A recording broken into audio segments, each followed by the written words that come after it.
Halo semuanya, ketemu lagi channel YouTube Robby MU Semarang. Setelah kemarin international break selama 1 pekan, di mana pemain-pemain top setiap klub Eropa biasanya dipanggil untuk membela timnasnya, dan beberapa pemain kemarin ada yang cedera. Semoga tidak bercedera yang serius atau yang berkepanjangan, jadi supaya bisa maksimal lagi dalam membantu tim-timnya bermain di klub liganya masing-masing. Oke, sekarang kita akan membahas game week ke-8 untuk Liga Inggris musim 21-22. Tanggal 16 Oktober 2021, besok, hari Sabtu. Seperti biasa, diawali di pertandingan pukul 18.30 atau setengah 7 malam. Itu akan ada satu partai antara Watford melawan Liverpool. Oke, Watford-Liverpool. Secara tim jelas harusnya Liverpool di atas angin. Cuman yang cukup jadi catatan, ada yang perlu digarisbawahi, bahwa pertemuan terakhir antara Watford dengan Liverpool justru kalah 3-0 oleh Watford. Ini menandakan berarti bahwa mungkin Watford seperti mengetahui celah atau titik kelemahan dari Liverpool. Dan apalagi ini sekarang bermain di kandangnya Watford. Cepat saja mungkin Liverpool tetap seharusnya dominan secara pertandingan, tapi menurut saya Watford juga bisa mengimbangi Liverpool, walaupun mungkin dengan sedikit counter attack atau apapun juga, bertahan total, kemudian dia curi-curi untuk mencoba mencetak gol. Dan prediksi saya Watford-Liverpool akan menjadi pertandingan yang seri atau draw dengan skor 2-2. Dan kemudian di pukul 21.00 waktu Indonesia bagian Barat atau jam 9 malam akan dimainkan beberapa pertandingan. Kita akan bahas satu persatu, dimulai dengan Aston Villa melawan Wolverhampton. Aston Villa di dua pertandingan kandang terakhir atau di Villa Park, jika bertemu dengan Wolverhampton, Aston Villa tidak pernah bisa menang, entah itu draw atau bahkan bisa kalah. Aston Villa menurut saya sekarang juga masih kadang bagus, kadang tidak. Cuman prediksi saya untuk kali ini Aston Villa bisa menang dengan skor Aston Villa 2, Wolverhampton 1. Kemudian ada Leicester melawan Manchester United. Oke, ini yang banyak dinantikan oleh fans MU. Bicara Manchester United, di dua pertemuan terakhir antara Leicester melawan MU selalu kalah. Terakhir di Old Trafford kalah 1-2, dan juga di pertemuan di FA Cup kalah dengan skor 3-1. Sebetulnya ini sinyal merah khususnya untuk Ole, apalagi buat para pendukung hashtag atau tagar Ole out ya. Oke. Di sini mungkin jika kalah lagi, menurut teman-teman kira-kira Ole bakalan dipecat atau tidak? Seperti biasa, kalau ritmenya jika rame tagar atau hashtag Ole out, biasanya MU menang. Oke, walaupun tadi dua pertemuan terakhir tadi Leicester selalu menang atau MU selalu kalah. Dan menurut saya untuk kali ini mungkin Ole bisa sedikit bernapas lega, mungkin bisa menang walaupun tidak banyak. Jika biasa selalu kebobolan, kalau menurut saya mungkin kali ini De Gea bisa clean sheet dan MU bisa menang dengan skor tipis, Leicester 0, Manchester United 1. Kemudian ada Manchester City melawan Burnley. Oke, ini menarik.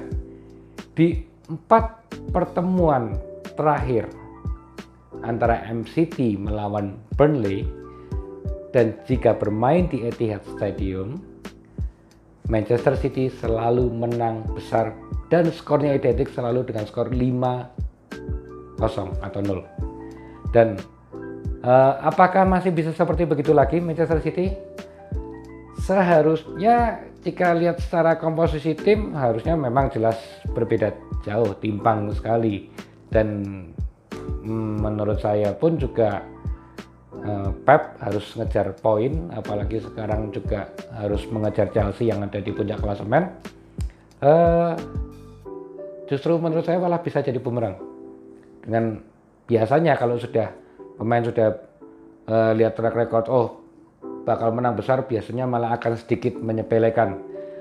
Justru ini bisa jadi bumerang menurut saya. Dan ini mungkin Burnley juga bisa secara mengejutkan, akan bisa mencetak gol juga. Oleh karena itu agak sedikit berat sebetulnya untuk mengatakan Manchester City tertahan, dan prediksi saya di sini bisa draw, Manchester City 1, Burnley 1. Oke, nanti kita lihat ya. Kemudian juga ada Norwich melawan Brighton.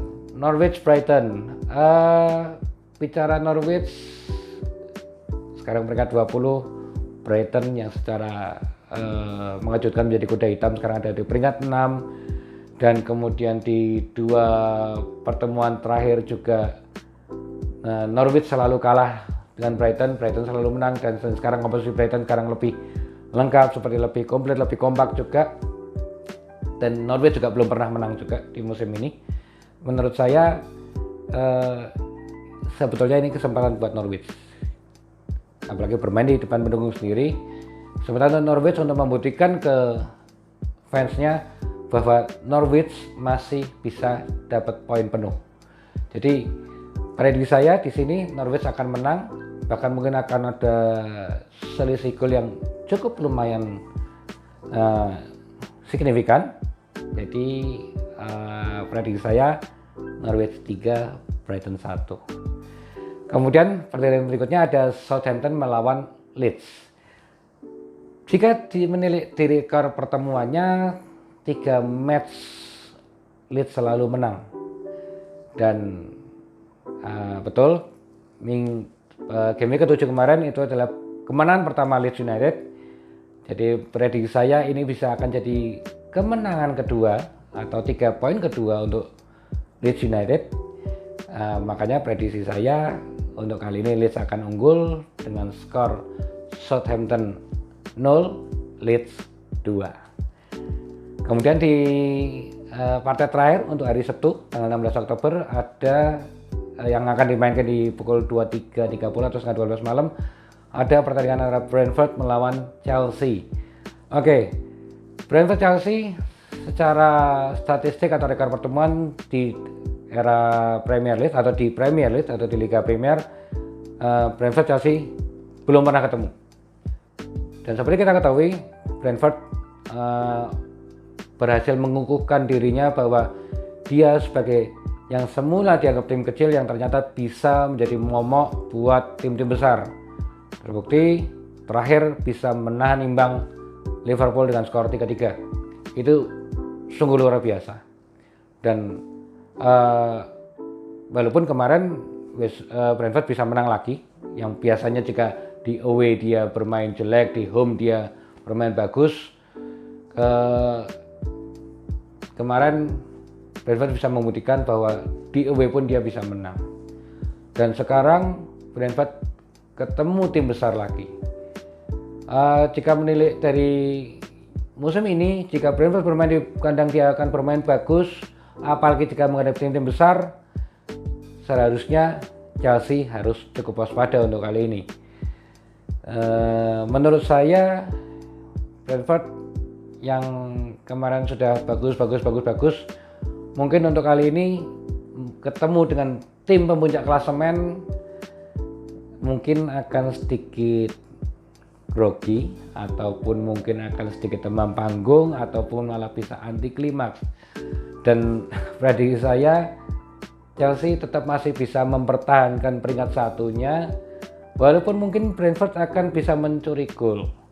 Mungkin akan sedikit cukup mengagetkan tim Chelsea, malah mungkin bisa Brentford unggul duluan. Tapi menurut saya Chelsea akan bisa cepat meresponnya, bahkan juga akan unggul dengan skor yang cukup lumayan juga. Jadi prediksi saya Brentford 1, Chelsea Itu yang bermain di hari Sabtu tanggal 16 Oktober 2021. Dan kemudian di hari Minggunya tanggal 17 Oktober 2021 hanya akan ada 2 pertandingan, yaitu pukul 8 malam atau jam 8 malam ada pertandingan antara Everton melawan West Ham, dan nanti di setengah 11-nya ada Newcastle melawan Tottenham. Kita akan bahas satu persatu. Kita akan bahas dulu Everton melawan West Ham. Jika bicara Everton West Ham di musim kemarin, di musim 2021 ada suatu rekor yang kita bisa lihat, catatan yang kita bisa lihat di musim kemarin, bahwa tim yang sebagai atau yang bertindak sebagai tim tamu itu yang menang. Jadi ketika Everton West Ham yang menang, ketika West Ham Everton yang menang. Itu di musim lalu. Bagaimana dengan musim ini? Jika menilai permainan West Ham, walaupun kemarin sempat akhirnya sempat kalah juga walaupun sudah diperkuat sama Antonio kembali, mungkin ini waktunya West Ham untuk bounce back, atau kita bisa gambarkan bahwa West Ham mungkin akan mulai bisa membuktikan lagi bahwa West Ham bisa menang lagi. Walaupun bermain di kandang Everton ataupun di Goodison Park, tapi menurut saya West Ham kali ini bisa unggul.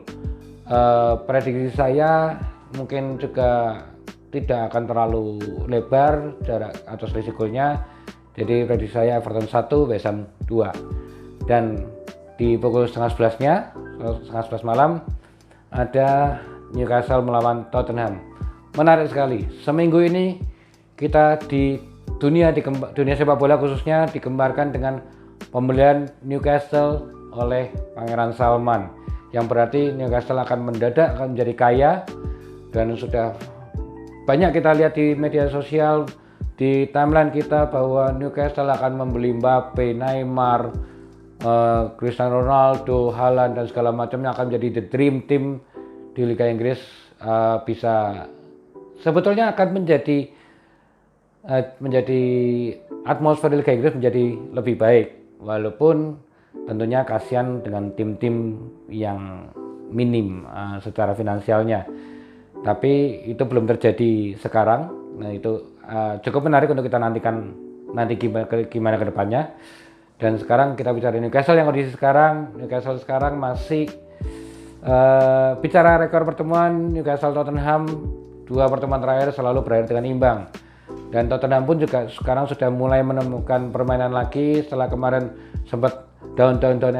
Menurut saya kali ini Tottenham bisa menang. Newcastle sudah dibeli oleh oleh Pangeran Salman yang menjadi tim kaya sekarang, tapi secara komposisi tim masih pemain-pemain yang kemarin yang mohon maaf masih susah untuk bicara menang. Jadi menurut saya untuk Newcastle Tottenham, prediksi saya tetap menang Tottenham dengan skor 2-0 atau Newcastle 0 Tottenham 2. Itu yang hari Minggu. Dan kemudian akan ada pertandingan yang terakhir di Selasa dini hari atau pukul 02.00 di tanggal 19 Oktober.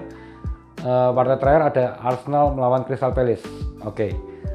Arsenal Crystal Palace, jika kita melihat rekor pertemuannya di Emirates Stadium, Arsenal tidak pernah menang melawan Crystal Palace, selalu draw atau bahkan kalah Arsenal Crystal Palace. Dan untuk kali ini Arsenal yang sudah mulai menemukan permainannya lagi, sudah mulai bisa mencetak gol lagi, permainannya pun juga enak dilihat. Saka yang kesannya berbanding terbalik jika bermain di timnas kurang baik, ternyata di klub dia bermain sangat bagus. Dan prediksi saya untuk kali ini Arsenal bisa menang lagi, walaupun secara rekor pertemuannya Arsenal kurang baik jika ketemu Crystal Palace. Jadi menurut saya Arsenal masih bisa menang lagi, walaupun skor tidak banyak, cukup 1-0 aja, 1-0 aja untuk Arsenal. Baik, itu prediksi untuk game ke-8. Mungkin terima kasih kemarin atas supportnya dan subscribe-nya, yang ternyata sekarang sudah sedikit lagi akan jadi 1000 subscriber. Kalau tidak salah paling cuma tinggal hitungan belasan saja. Selalu mohon support dari teman-teman semua, dibantu subscribe-nya, like-nya. Kalau mau ikut prediksi silahkan disampaikan di komen. Kemudian juga selalu saya mengingatkan jangan lupa nyalakan loncengnya. Dan seperti yang saya janjikan kemarin, jika tembus 1000 subscriber nanti akan saya adakan giveaway lagi.